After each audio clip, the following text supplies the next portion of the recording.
The Imola GP is behind us, and what it has shown is that we can definitely see a lot of closer fights than what we'd had up until this point. However, the RB20's issues might not be easy to fix, as the Austrian team embarked on a challenge to win a season with a design that has been dubbed a failure by the Silver Arrows in the previous 2 years. With unhappy Verstappen and McLaren so far behind, is this the actual start of the season for us F1 fans? And more importantly, could we see an interesting fight in the championship if these issues persist for the RB20?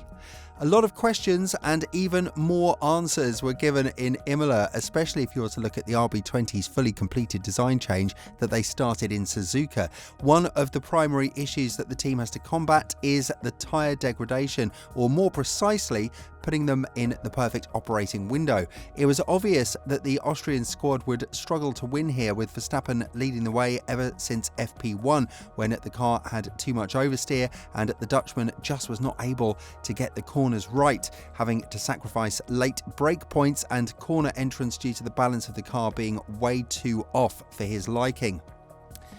What was even worse news is that Red Bull just did not seem to get any tyre in the right operating window, and it was always going to be a juggling act between the aerodynamics of the car as well as the ride height. This is another weakness that exposed the RB20's sensitivity once it's being raised a bit more than what the drivers are used to, which is just the tip of the iceberg of what Verstappen had to deal with. Seeing Perez out of Q2 and starting P11 only put things more into perspective as to why the three-time world champion was ecstatic about a pole position for the first time since 2021, but during the race it seemed like he had everything under control, as he had a commanding lead over Norris that was kept around 6 seconds.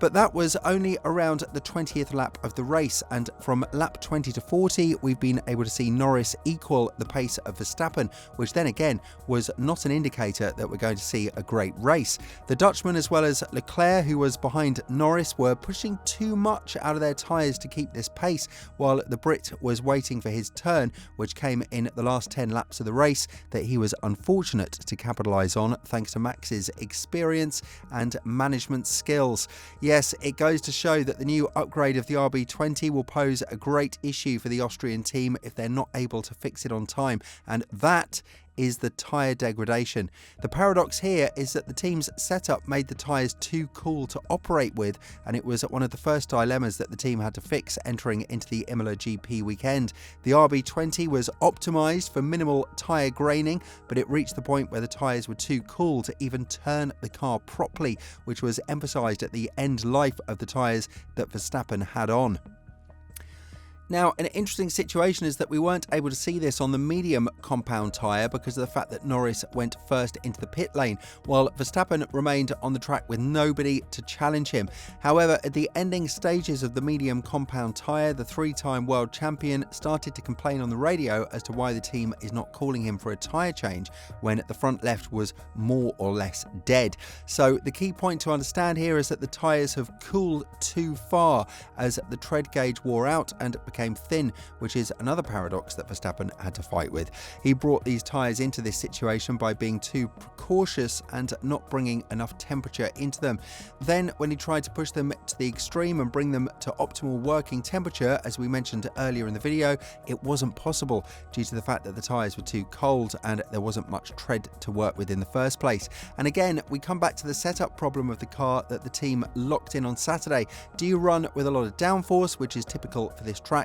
or do you compensate with ride height due to the nature of it, which has a lot of bumps and curbs that could damage the floor or any other sensitive downforce generator in your ride? It was an issue with which Red Bull struggled throughout the entire weekend, and the setup changes, while helping to bring a bit more stability to the car, did not actually address the issue of the operating temperature. Even with 11 hours of work in the simulator from the sim driver Sebastian Buemi, it does look like this issue will haunt Red Bull for quite some some time, because if we're to look back in Miami, Verstappen was not able to get more than 3 seconds of advantage compared to Piastri, and when being behind Norris on the hard compound tyre, the advantage grew in favour of the Brit driver. Only in Imola, Verstappen didn't have a damaged floor to put the blame on for losing 6 seconds of advantage in a handful of laps, and to top that off, the Dutchman didn't have a lot of battery to deal with in the ending stages as well, with the potential resting at 30%, while Norris had 60% left to attack.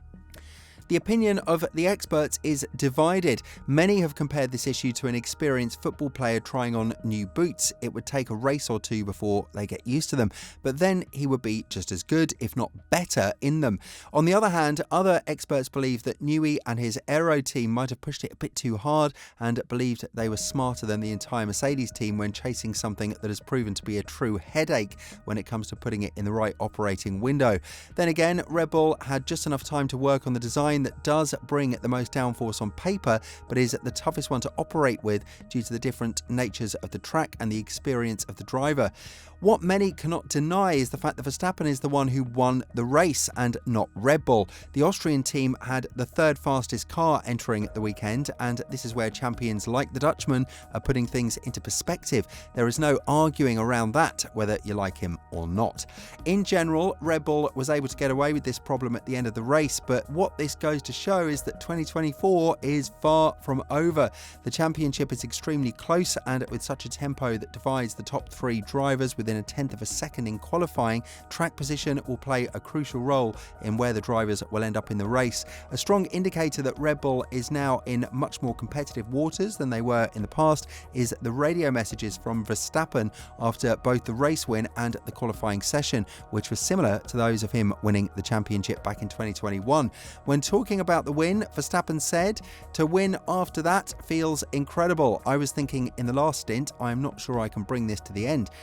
because the tyres just fell out of the operating window and it was like driving on ice, really snappy, and you can feel when the tyres are not gripping up anymore. Those last 10 laps, I was really trying to survive with the tyres, and then suddenly Lando picked up the pace. I was not sure I could keep him behind, but I was trying the best I could, and luckily it was just enough laps." Now, the Austrian team will have to be extremely precise with the setup of the car, which was the primary issue that Mercedes pointed out when elaborating as to why they abandoned this concept, because the car has a smaller operating window compared to its previous design. While this enables more performance out of it once it's a hit, the risk of not getting it perfect always remains present within the team. But then again, even on a track of 43 degrees Celsius, the tyres being too cold to turn around is not something that the Red Bull drivers would have wanted to deal with when being introduced to the new design of the car. With all this in mind, do you think that Red Bull will have a lot more competition in the remainder of 2024? And more importantly, do you think that they might have failed with the new design,